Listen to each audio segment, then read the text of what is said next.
Hi guys. I don't think any climatologist would disagree with me when I make this statement that we are definitely in new territory now. I'm just looking over the Arctic region at what should be the polar jet stream, and as you can see it's indistinguishable from the polar region and the tropical region where the tropical jet stream should be. I'm focusing on these two regions in particular here because they seem to be showing the same pattern yet on two different sides of the Earth. If I just pull the cursor down, you'll see where we're looking with those regions. So somewhere in the Pacific and the Far East.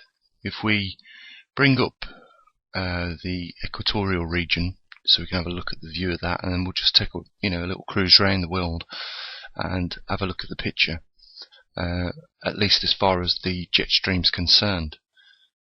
I've never seen anything like this ever before. This is, like I say, certainly unprecedented times that we're in. There isn't a separate jet stream for the subtropical region and likewise for the polar region, and we haven't got to the worst of it yet.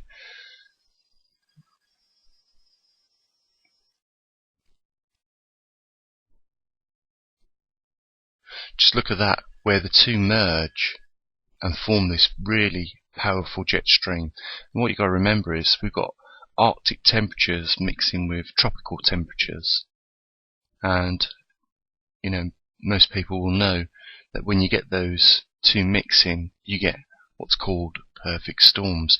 Now here's that equatorial view, if you like. I know it's very northerly, we're talking 40 degrees north, but there's that system that I'm going to be keeping an eye on. I believe that why we're seeing this sharp U-bend on both sides of the planet right now is to do with the magnetic North Pole. I believe that's why we've lost the neat pattern that we usually get over the northern hemisphere, and that is because the poles, or the single North Pole, is breaking apart, and as it's doing so, it's disrupting that polar jet stream that we was accustomed to having at least 10 years ago. But we're slowly seeing the fracturing of that, and it is around about here that the picture really speaks for itself, doesn't it? Have you ever seen anything like that before in your lives? Both on the northern hemisphere and the southern hemisphere of the Earth right now, the jet streams are in complete turmoil. I just thought it would be worth sharing this with you. As we continue round back over to the Atlantic region,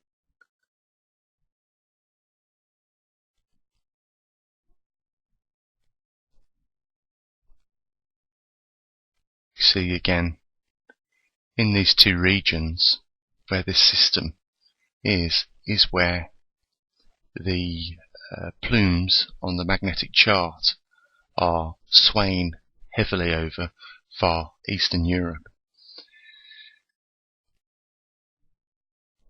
If we switch to the temperature,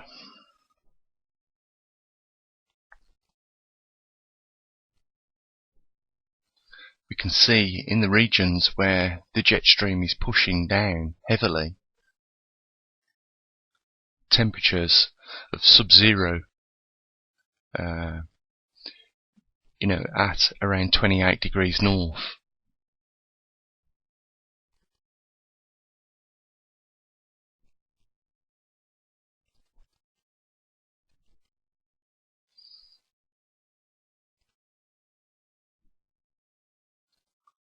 Lots of possible hurricanes forming both over the North and South Pacific. Lots of cyclic movement.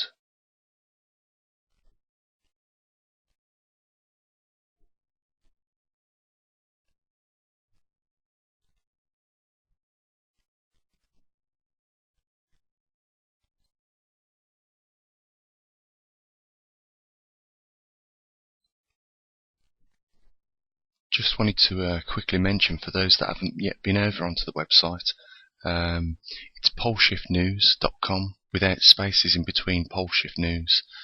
Get over there. It's dedicated solely to the magnetic pole reversal. There's quite a bit of information on there. And more's being added to it all the time. So like I say, if you want to pop over there, check it out. Big thanks to those that have made a donation in the last week to the channel. It's much needed, and can't say how much I really appreciate that.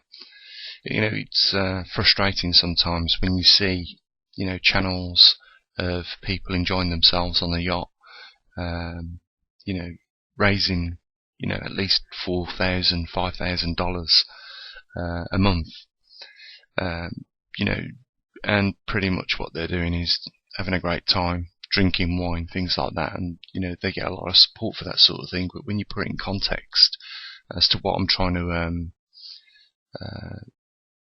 do here, be of service to people, and give them this valuable information during this magnetic pole shift, we really are seeing the Earth fall apart, and all those anomalies related to the weather and so on and so forth.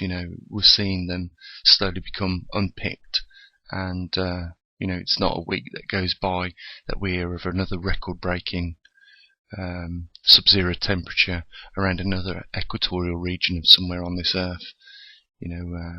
With the increasing volcanoes, like I say on this website, it's well worth having a look at the climate page that I've put up, because it really does sum it up as to what we've got to look forward to with regards to whether it's going to be a warmer outcome or a cooler outcome. We've got, like I say, an increase in volcanic activity, increases in earthquakes. We've got a magnetic pole shift disrupting jet streams, and on top of that we've got a lull in the solar production of sunspots. And from the 400-year cycle, 400 years of gathering data on those sunspots, we can see that when they fade out, or the production is less than normal, we end up with a cooler climate on the Earth. It's as simple as that. But when you've got sunspots favouring cooler climates, you add extra volcanoes pumping out sulfur, emitting into the atmosphere, blocking out more solar rays, and generally trimolecules that set up vibrations in the atmosphere that create a sort of like force field that blocks out solar radiation. Then you sort of like can build a picture up from that. We are going to be heading into a more general cooler climate unless things change. I don't see that happening in the near time. We're definitely going to see, I believe, this Earth go through its magnetic reversal, and along with that, all those anomalies that it's going to bring with it. So, there's plenty of information on this website right now. Get yourselves over there. I'm updating stuff. Well, I have been daily now, adding extra pages to this. If there's something that you'd like to see, drop it in the comments section on YouTube, and I'll see what I can do with that. And if you can, guys, click the Help Fund Us button, or on the YouTube channel, just make a donation if you can. It's critical times we're in. We need to raise money on this channel, and I want to thank those that have helped already. And with that, guys, I'll end the video here and just say bye for now.